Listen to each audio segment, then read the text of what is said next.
Hello, and this is part 2 of the series that I will try to explain how to make models. In this section, this part, I will cover the creation of textures.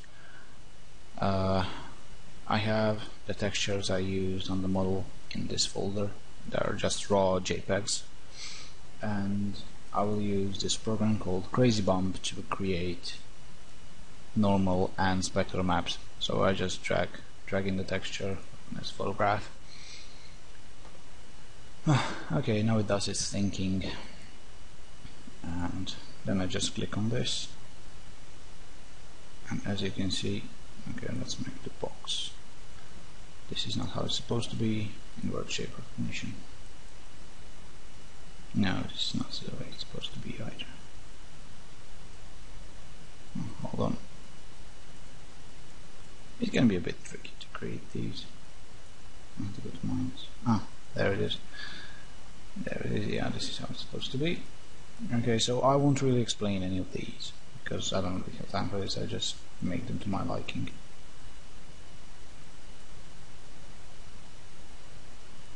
Textures are relatively high resolution, which is how I like them. Okay, large detail. Okay, this looks pretty. This looks fine.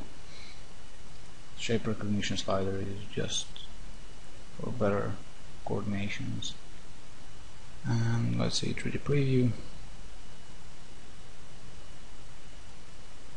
Maybe I could much less define detail and lower the sharpness. Okay, this looks fine. This looks very good actually. Better than I had expected. Okay, the normal maps are there and specularity maps are here. There's also displacement and occlusion, but we won't be needing that. There's also the diffuse, which is the main texture, but we have that already. Although I might tweak it a bit. Okay, so I'm going to use a slope. And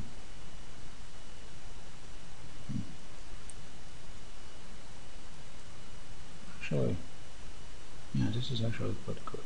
Just add the contrast a bit and lower the brightness. No, that's gonna do.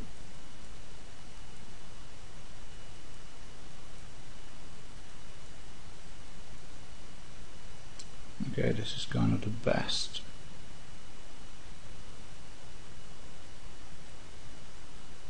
Yeah, this looks pretty good. No, I will lower the brightness because it shouldn't be that glossy. Okay, now that's done. You just have to just check tiling. Yep, looks fine. By the way, this is the texture I made. And I'm quite surprised how good the tiling came out. Anyway, let's just save these files. I save them as PNGs because it's high quality, and then I just convert them back to what I actually need. Okay, the diffuse texture, I'm going to check it. Some of these options might help me a bit. No. Maybe color correction. No. I'm going to put it on a bit. I need this. How about? No, definitely not. So this looks like, no. Okay. Then this is fine. It's color corrected. Okay. Metal textures. Save. Diffuse the file. Okay. That's it for this texture. Now I'm going to just delete the original one. Let's go to the roof. Actually, no. The roof is, I took the roof from Warzy, so I don't have to edit this one. Let's just skip to the window. Okay, since this is a window, not much to do here. Just gonna put this up a bit. Should 3D preview. Yeah, normal maps should be pretty much like this. Pretty much straightforward. So it's a shield glass.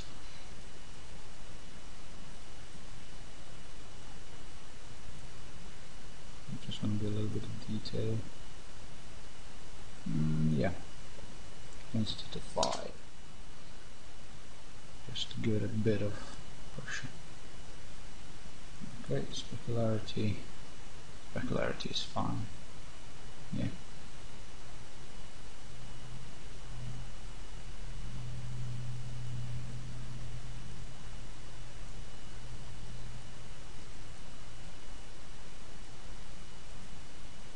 Yeah, this is not just pretty much it. Say specularity, yes.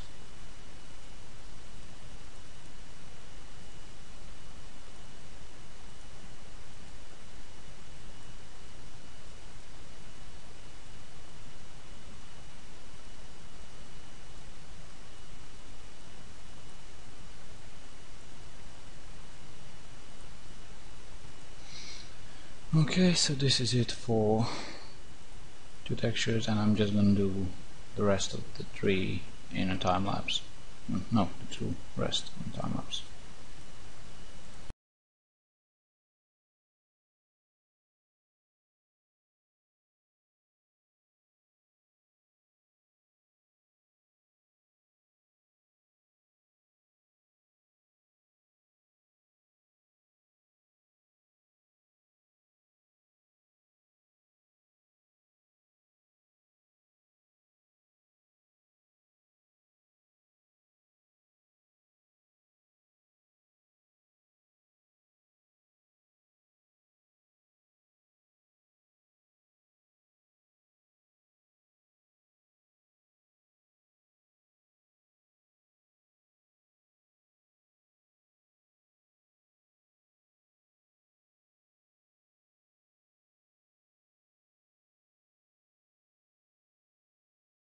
Okay, so there we are with all the textures made.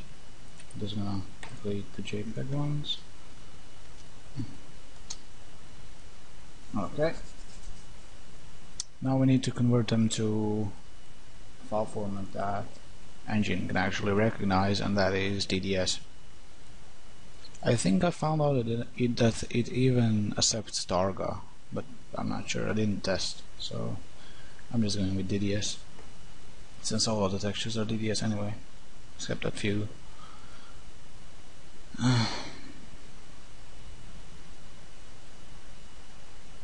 We just need to open all of these Photoshop.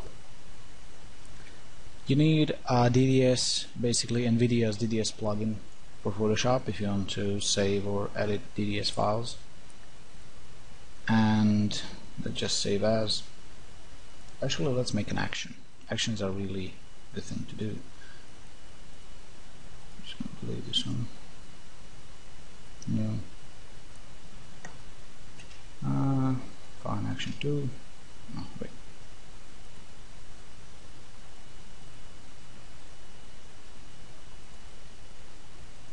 F9.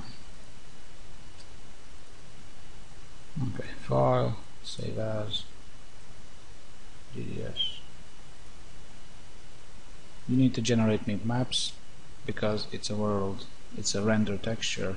In case if it's a menu or something like that, you use no mip maps, but since this is a texture that's going to be used in game, it has to generate mip maps just for optimization purposes. It doesn't use alpha because the whole texture is visible, so just save it like this and close. Closing done by pressing Alt and W. Okay, so let's close our action 9. Oh well, I had a little issue, but anyway, after saving all of the textures as DDS files, we need to put them in a place where Engine can recognize them. So I'm just gonna copy everything. This includes the roof that I actually used from DeadZ. I just copied it over here. Okay, so we just go to where your Eclipse Studio is installed, go to Data, Objects Depot, and here I made an actual folder called WZ Tutorial, and a folder in there called Textures. Just paste them all here. So that pretty much wraps it up for the textures. This is how I usually create and modify all of my textures, and yeah, see you next time.